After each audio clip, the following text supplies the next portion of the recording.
तहरीक इंसाफ के अंदरूनी जराये ने इंकशाफ किया है कि पार्टी की स्ट्रीट पावर खत्म हो जाने के बाद इमरान खान को एहतजाजी तहरीक के जरिए अपनी रिहाई की उम्मीद नहीं रही। चुनाचे उन्होंने अपनी बहन अलीमा खान के जरिए खुले आम फैसला साजों को डील की पेशकश कर दी, जिसका अभी तक कोई मुस्बत जवाब नहीं मिल पाया।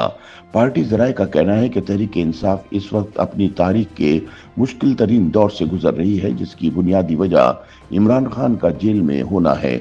सबसे बड़ा मसला यह है कि पार्टी के वर्कर्स से लेकर मरकजी रहनुमाओं तक किसी को ये मालूम नहीं होता कि उन्होंने मुख्तलिफ इशूज पर कौन सा बयानिया लेकर चलना है।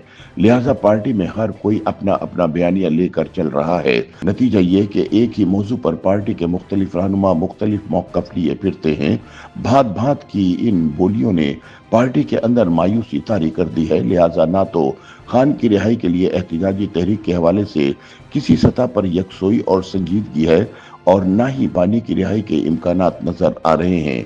सीनियर सहाफ़ी और तज्ज़ियाकार सुहेल वड़ाइच का कहना है कि 2025 के इलेक्शन के बाद एक साल में तहरीक इंसाफ सियासी तौर पर आगे बढ़ने की बजाय पीछे गई है, यानी इसने सियासी तौर पर कुछ हासिल करने की बजाय स्ट्रीट पावर ही खो दी है। इमरान खान पाकिस्तान के मकबूल और ताकतवर तरीन लीडर बन चुके थे।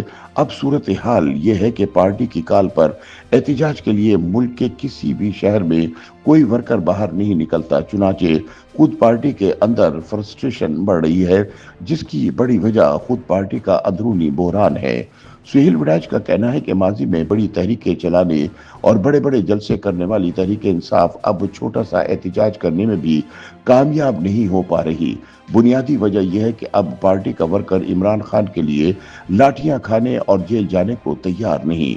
पार्टी के अंदरूनी जराये का कहना है कि माजी में गिरफ्तारियों और कारकुनों के अंदर पैदा होने वाले खौफ ने तहरीक इंसाफ के मज़ाहमती बयानियों को नाकाबिल तलाफी नुकसान पहुंचाया है। नतीजा यह है कि अब सारी मज़ाहमत सोशल मीडिया की हद तक महदूद होकर रह गई है और सड़कों पर आने के लिए कोई भी शख्स तैयार नहीं।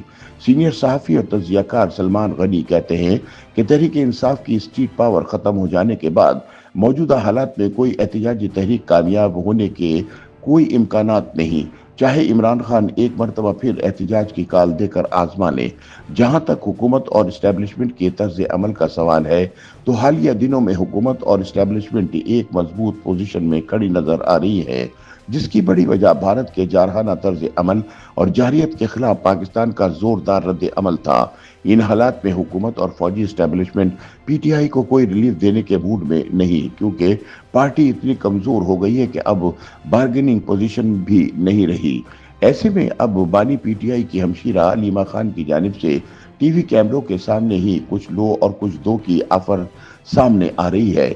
सलमान गनी का कहना है कि कुछ लो और कुछ दो की पॉलिसी पर तभी अमल हो सकता है जब दोनों फरीकैन डील के लिए तैयार हों, लेकिन मौजूदा हालात में हुकूमत या इस्टेब्लिशमेंट को इमरान के साथ डील करके इन्हें जेल से बाहर निकालना सूट नहीं करता। उनका कहना है कि हुकूमत इमरान खान को रिहा करने पर तब ही मजबूर होगी जब उनकी जमात कोई बड़ी एहतजाजी तहरीक चलाने या धरना देने में कामयाब हो, लेकिन अभी इसके इम्कानात बहुत महदूद नजर आ रहे हैं। YouTube पर गूगली न्यूज देखने के लिए youtube.com की सर्च बार में गूगली न्यूज टीवी टाइप करें। गूगली न्यूज के पेज पर सुर्ख रंग के सब्सक्रिप्शन वाले बटन पर क्लिक करना ना भूलिए। YouTube पेज पर अपलोड होने वाली वीडियो से बाखबर रहने के लिए बेल आइकन पर क्लिक कीजिए। आपको हर नई वीडियो के बारे में नोटिफिकेशन मौसूल हो जाएगा।